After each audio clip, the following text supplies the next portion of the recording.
guys! Welcome back to my channel. And today, gagawa naman tayo ng graduation picture makeup tutorial. So, nag-search ako ng mga graduation makeup tutorial and yung nakita ko, yung pang-actual graduation na ng mga makeup tutorial. Feeling ko, konti pa lang yung gumagawa ng pang-graduation picture. So, ayun yung gagawin natin ngayon. Since, hindi ko alam kasi yung calendar namin. Ang graduation na namin June kasi August na yung school calendar namin. So, ngayon pa lang kami nag-graduation picture, mga ganun-ganun. Pero malamang yung iba nung last year pa.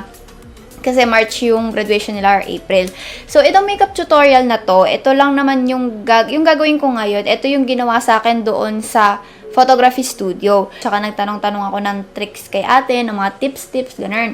Yung ibang photography studio daw kasi, hindi daw kasama sa package nila yung hair and makeup. Kaya sila mismo yung gagawa ng makeup nila. Or, kung gusto mo lang talaga ikaw gumawa ng makeup mo, ganun. Nakapag-skincare na ako kanina. And for the primer, ito yung gagamitin ko. Baby Skin Pore Eraser. Doon sa photography studio na yon, ang ginamit lang nila sa akin, cream foundation. Wala akong cream foundation. So, ito yung gagamitin ko, yung Maybelline Fit Me. Ayun, hindi talaga sila gumamit ng primer, pero if you want, pwede naman kayo gumamit. Kung ayaw nyo, that's fine. Para lang sa, sa pores. Ayun, para smooth canvas. So, for the foundation, ang gagamitin ko ay itong Maybelline Fit Me Foundation. Ang shade ko is in 220 kasi hindi siya flat matte. Pag nagpipicture kasi, iniiwasan daw nila yung mga highlights, yung mga shimmery shades.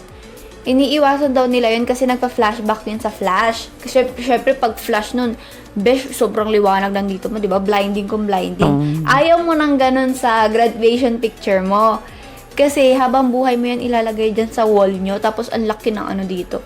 Ayun, kaya hindi sila masyado nag-highlight daw. Pero ito kasing Fit Me, hindi siya flat matte. Meron pa rin siyang konting-konting dewiness na ganap para magkaroon ka ng glow ng konting-konti lang na hindi super nakaka-distract.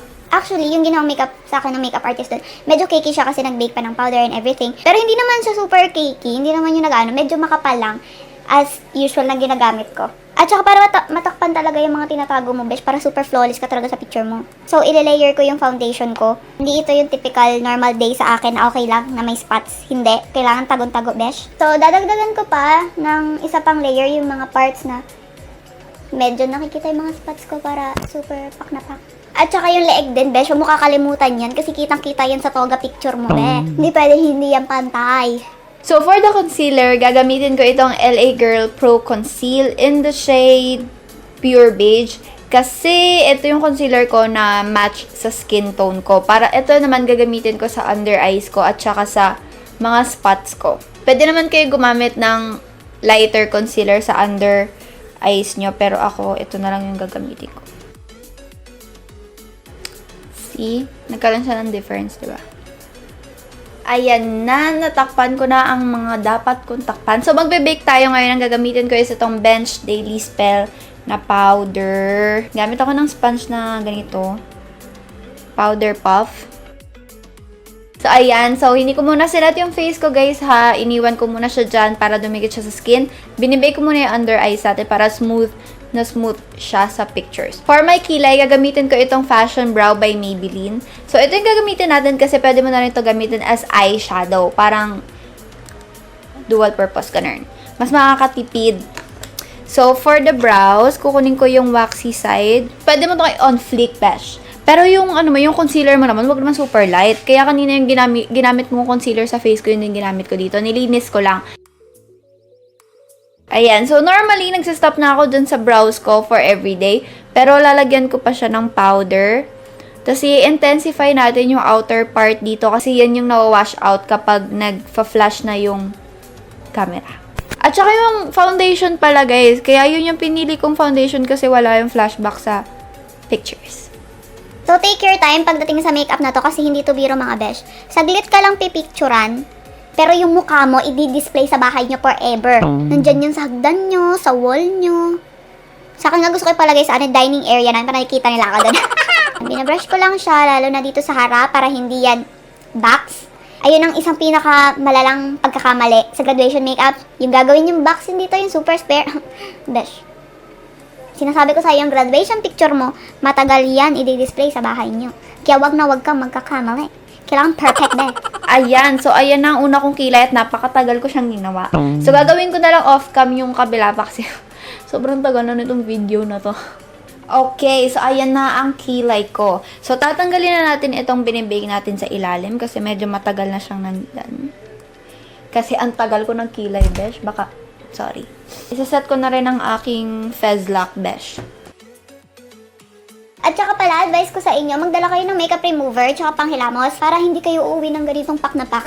Okay lang naman. Umuwi ako nun na ganito yung makeup ko. Nasa jeep ako, ganito yung makeup ko, pinagtitinginan ako. Kaya ayan, suggest ko lang sa inyo, kung gusto niyo lang naman, para hindi medyo awkward umuwi, besh. Pero kung may sasakyan ka naman, di ba? Yayamanin, go lang, push mo lang yan, di. Oh my God, sobrang full coverage ng fez ko ngayon, nakakapanibago, bi. So, doon na tayo sa eyeshadow. So, ito yung gagamitin ko for my transition color, yung Nichido Cool Rum. Ito yung nasa blush collections nila. 88 pesos lang ito mga besh. So, kukuha lang ako ng ganitong brush, yung medyo dense, na pabilog, at ilalagay ko siya dyan. Tapos, titingin ako ng ganyan sa camera para makita ko dun sa viewfinder kung nakikita ba yung kulay na nilalagay ko. Kasi syempre, gumiti ako. Hindi na ito na lang yung makikita bakla, hindi na makikita yung nasa eyelids. Kaya kahit ano pang ilagay ko dyan sa eyelids, hindi makikita. Pag ganun. Actually, nung pinicturean ako, alam nyo ba? Red-orange lang yung nilagay sa ano ko. Sa mata ko, akala ko nga super smoky, ganun. Kasi ganun yung mga nandun sa mga portraits nila. Pero anyway, ayun lang. Isa lang kulay lang yung nilagay, ganyan lang sa ano ko. Diba? And yung kulay niya, guys, nandyan lang siya, pabilog lang siya. Hindi ko siya in-extend ng pawing. Dyan lang talaga sa bilog ng mata ko. Kasi yung mata ko, medyo singkit, medyo maliit. Kaya pag umihiti ako, malapit na siyang mawala. Kaya yung focus ko ngayon, dito sa corner, sa dalawang corner dito, para medyo bumilog naman yung mata ko, diba? So, kukunin ko yung nandito sa eyebrow palette, itong shade na ito. Lalagay ko siya dito sa outer part, tsaka sa crease. Makakatulong din na kapag nag-eyeshadow ka, nakaganyan lang yung eyes mo, para nakikita mo talaga yung crease mo dito, tsaka makikita talaga yun sa camera. Pag gumanon ka, makikita talaga, bi. Blend ulit, bi. Kukunin ko yung same brush na ginamit ko sa brown. Iba-brush out ko muna yung brownish shade niya. Kukunin ko yung orange kanina. Ilalagay ko siya dito. Tapos, kukunin ko yung brown ulit.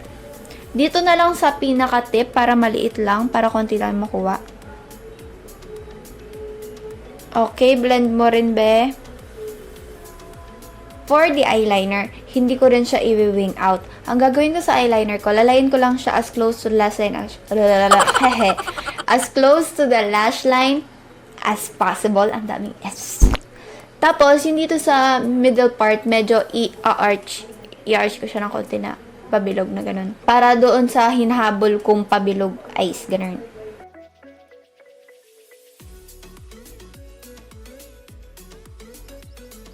So, ayan ang aking eyeliner, guys. Gagamitin ko na itong aking eyelash curler. This is from Nichido. 88 pesos lang din ata to. And then, lalagyan ko na aking Hyper Curl Mascara. So, ito naman, guys, kung okay naman yung pilik mata nyo, kung medyo mahaba naman, makapal, okay na to. Pero, I suggest mag-falsies kayo, guys. Kasi parang ang laki ng impact pagkita yung pilik mata mo sa picture. So, ako mag-falsies ako later. So, ito nga pala yung Taiwan lashes. Walang nakalagay na number. Pero, ganyan yung design niya. Gagamitin ko lang ang aking Nichido Eyelash Glue sa paglagay nito sa aking mata. Okay, so doon na tayo sa Just me. So, para sa contour sa ilong, you can go heavy with this kasi pag inedit naman, i-soften naman nila yung contour. Kailangan nating isipin yung flash na pag nag-flash, mababawasan yung impact ng makeup natin. Mababawasan yung saturation, mga ganun. So, gagamitin ko lang yung pinakilay ko kanina at saka yung brown shade ito. I know yung lightest shade yung ginagamit sa nose contour, pero ito yung gagamitin natin ngayon, yung brown. Gagamit ako ng ganito kanipis na brush para super precise. Para as if na sobrang tangos ng ilong ko, mga brush. Tak. Okay, so ayan, charot. So, para sa contour sa face at saka sa blush, ito yung gagamitin ko, yung EV Advanced Blush Duo in the shade. Walang shade. Baked Fig. Ayan, Baked Fig. Sa totoo lang, hindi kinontour ni ate yung face ko noon. Kaya medyo belogan ang face natin doon. Okay, blush. Ito yung gagamitin natin, yung pink. Kasi MLBB lipstick yung gagamitin natin, medyo pinkish. Yung gagamitin ko, kaya itong pink yung iaano kong blush. Dito okay lang din na medyo heavy. Kasi nga, baka nga wala ka ng blush pag nag-flash na yung ilaw, B. Hindi na ako mag-highlight, guys. Susundin ko yung sinabi ni ate doon na less shimmer is more. Kasi nga magpa-flashback yung ilaw. So, for the lipstick, gagamitin ko itong Vice Cosmetics Good Vibes Matte Lipstick in the shade Keri. Ayan, ganyan yung shade niya. Ito lang kasi meron ako dito sa collection ko na matte lipstick na mura. Makikita nyo sa drugstore. Although, hindi pa sila sa lahat ng drugstore. PD pa lang sila. Pero mura siya, guys. 195 lang. Ayan, bish, ang ganda. Oh my God. Sana ganito yung itsura ko nung nag-grad pick ako. Charot! So, ayan. So, dito na tayo sa hair. So, sa hair, kailangan natin ng maraming hairspray. Kasi kailangan nakalutang yung binanakaganyan. Hatiin ang hair sa kung saan ang hati mo. Siyempre, sige na hati mo. Pero hati mo sa buhok, B. Hindi ko kung anong hati iniisip mo. Medyo bagsak ang buhok ko today. So, lalagyan natin siya ng volume. Igaganito ko. Chuk. Ganyan, B. Oh my God, mamaya nag-film ako. So, kuha ka lang ng ganyan, be. Kuha ka ng brush mo, tapos igana mo, chuk. Pak. Volume. Oh, pak. Volume, diba? Ano ba yan? Sino ba to? Jowa ko pala, bakla. So, igaganyan ko siya. Hawakan ko siya ng paganyan. Tsaka ako mag-hairspray. Tapos, habang natutuyo siya, be, igaganyan ko na siya. Isi-shape na natin siya. Guys, hindi ako marunong mag-ayos ng buhok. I'm trying my best. Ayan, pak. Ang ganda. Ayan. Ayan. Ang trick nila dito, guys, yung harap lang yung inaayos nila, yung likod hindi. Kasi hindi siya nakikita sa picture. Kaya kailangan malinis na malinis yung harap mo dito, be. Ayan. Ang ganda! Oh my God, I'm so proud of myself. Ayan, ayusin na lang natin dito. Lalagyan pa natin ng hairspray pa. Ayan, lalagyan ko pa siya. Tapos, isa-smooth out ko sila para walang naka-usling buhok. Yun kasi yung mahirap i-edit eh. Kahit ako naranasan ko na yung mag-edit ng mga book, mga naka-usling buhok. Ang hirap. So, ito na guys. Ito na ang aking final look. Ayan. Siyempre, pwede nyo naman tong i-twist. Pwede nyo namang ibahin yung ibang steps. Depende sa kung anong ninanais na inyong mga puso. Siyempre, graduation picture nyo yan. Hindi naman yan makokontrol ng ibang tao. Kung saan ka confident, gawin mo yun best. Para, ayun talaga. Kasi nga, forever na picture mo na yan, B. So, ayun na nga. So, maraming salamat sa pag-click nitong video na to.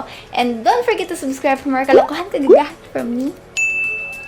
And don't forget to click that notification bell to be notified whenever I upload a new video.